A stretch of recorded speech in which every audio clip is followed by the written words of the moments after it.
Un supporter du PSG, c'est un barbare qui sait pleurer.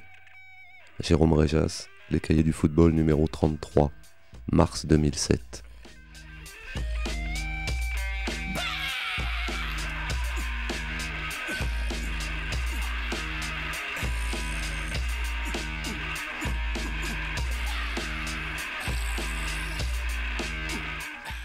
Supporter du PSG.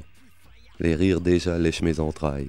Les rires des autres, ceux convertis en 1998, ceux complexés par leur province, ceux qui voudraient raser et même pourquoi pas fusiller tout Boulogne, ceux qui écrivent football avec un petit F dédaigneux. Tribune K, bleu, bas, rang 1. Géographiquement à droite de Boulogne, juste histoire d'écœurer un peu plus les curieux. 10 années d'abonnement. Même place, les genoux comprimés par ce balcon de béton, glacial été comme hiver. Mon nom sur le siège, mon meilleur pote à ma gauche. Les cris, les insultes, les joies, les explosions, la mauvaise foi, les larmes parfois bien rentrées, la mauvaise foi encore, la haine des arbitres, les plaisanteries qui soignent la vie. 1980. Un ange se pose au parc. Rocheteau choisit le PSG et je le suis, aveuglément. À l'école, à l'heure des échanges de vignettes Panini, les doubles des joueurs parisiens atterrissent systématiquement sur mon pupitre. Tiens, le faux parigo, colle-toi au cul tes pauvres joueurs. J'ai celle de la salope de Rocheteau, tu la mettras sur tes chiottes. Les enfants sont formidables. J'achète 11 souvent, et interdit de télévision, j'écoute la radio tout le temps. Je vibre dans le noir, partage les victoires avec Dieu, vu que mon entourage, lui, semble avoir choisi les Canaries, les Verts ou les Girondins, de soin. Marseille n'intéresse alors personne. Douce époque. Louis, sa fête, la liste est longue. Elle n'appartient qu'à moi. Je ne suis pas un historien, juste un barbare qui sait pleurer. Les matchs se confondent tous. Très vite, je comprends que supporter le PSG, c'est d'abord accepter une évidence. L'obsession de la victoire est un passe-temps réservé à ceux qui confondent réussite et appartenance. Et puis, si Paris gagne, c'est parce que la capitale bénéficie de soutien souterrain, ou qu'elle a affronté un adversaire déjà soumis. Et si Paris perd, c'est l'expression de la justice totale. Moi, derrière les moqueries, je sais. PSG ne sera jamais une machine à gagner, malgré les titres, malgré les grands joueurs qui ont honoré le maillot. PSG, c'est le refuge de ceux qui ne veulent pas se contenter de respirer. Une tragédie pathétique, seule contre tous. Un miracle. Le Parc des Princes, un vaisseau spatial échoué sur Terre, acoustique de l'apocalypse, chants qui prennent à la gorge. La première fois, c'est le choc. Mes jambes tremblent. Le petit garçon a grandi, mais pas tant que ça. Où est Marc? Un inconnu se jette sur moi, il pleure, non? Je communie, je comprends. Les rumeurs perçues à la radio s'incarnent. Ici, c'est Paris. Ici, c'est chez moi. Pour la vie. Championnat de France, Coupe de France et de la Ligue, Coupe d'Europe, tout se mélange encore une fois. Quand le PSG domine, année 1990, c'est évidemment le bonheur. Quand le PSG est bafoué par Biétry et tous les autres, c'est la guerre. Mais c'est exactement la même appartenance.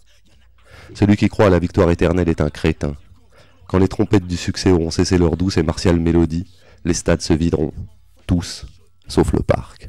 Bien sûr, ici comme ailleurs, les mécréants s'abonnent, mais ils ne font que passer. Le stade français leur tend les bras qu'ils n'hésitent pas. Un nouveau déguisement rose, pourquoi pas? Je n'ai jamais su composer, jamais su faire la part des choses. J'aime le stress d'avant-match, j'aime la tristesse et la solitude d'après-match. Tout le monde aime la victoire, mais c'est bien sûr dans la défaite que les vrais supporters se reconnaissent. J'aime surtout l'idée que parce que je suis un supporter du PSG, je vais irriter, agacer, dégoûter, voire faire peur. J'aime ça. Nobody likes us and we don't care. La devise de l'équipe anglaise de Millwall, je la revendiquerai jusqu'au bout. Aujourd'hui, le PSG sombre. Depuis 1998, il a entamé son processus d'autodestruction. Gestion catastrophique, conflit de couloir, viol du maillot. Mais quel genre de mari quitterait sa femme parce que le médecin vient de confirmer que c'était bien un cancer qui la rongeait? Une enflure, rien d'autre. C'est certainement ridicule. Le football, c'est juste un ballon qui entre ou pas dans une cage. 1000 fois cette phrase m'a été jetée à la face. Circonstance aggravante, je n'étais pas seulement un supporter. J'avais choisi le PSG. Club de nazis, club de riches, club corrompu, club Canal, mon club. La tête de Comboiré, le coup franc en Belgique, le 3-0 à Marseille avec Ronny qui humilie avec grâce, Galatasaray, la Juventus qui mérite ses applaudissements. 1982, la coupe, ma chambre d'enfant, excroissance impossible du PSG. La Corogne intraitable, les poings serrés, souvent, encore. Champion de France, le pointu de Leroy contre le Bayern. Bordeaux qui fête son titre au parc, les Champs-Élysées en avril. Rail qui pleure. Alors la Ligue 2, je prends aussi. Pas grave. Terrible, mais pas grave. Être supporter du PSG, ça ne sert à rien. Ça ne vaut pas une femme, des enfants ou une existence. Je ris maintenant. L'orgasme est une foutaise comparée à l'instant où ce ballon minable franchit la ligne et où le parc défie la gravité. Une foutaise. Quand votre meilleur pote, toujours le même, vous massacre l'épaule parce que là, tout de suite, plus rien ne compte, plus rien ne compte. Tout est là, 25 ans d'appartenance. Il y a quelques années, en soirée, si tu devais choisir entre moi et le PSG, vainqueur de la Ligue des Champions, mon amour, chérie, serait-ce du pur masochisme, ainsi, en public, ou bien? Elle est depuis sortie de ma vie. J'ai même du mal à me souvenir de la couleur de ses yeux. Diané, Cissé, tous les boiteux du PSG, eux, sont là. Aujourd'hui, demain. Dieu n'est pas mort. Paris non plus.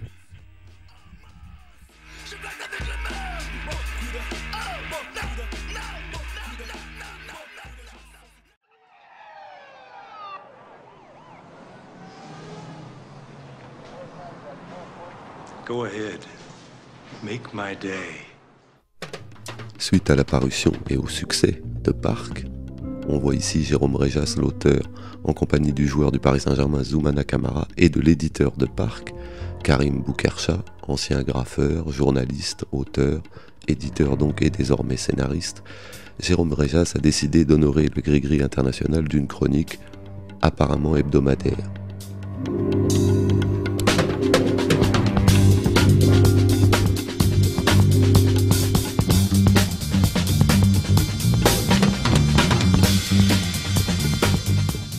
Jérôme Réjas n'a peut-être même pas 40 ans. Supporter du PSG, donc homme déçu. Écrivain, Parc, journaliste chez Rock & Folk, traducteur pour les rockers à la télé, météorique, rédacteur en chef d'une émission culturelle quotidienne. Lyrique, exalté, capable de trouver des raisons de vivre valables dans un groupe ou un artiste encore incontrôlé. Proposera chaque lundi, même si des fois ça tombe le mardi ou le mercredi. Et même si des fois pendant plusieurs semaines il n'écrit pas, ce qui est son droit. Désormais, c'est 7 jours loin du monde, au lecteur du Gris-Gris.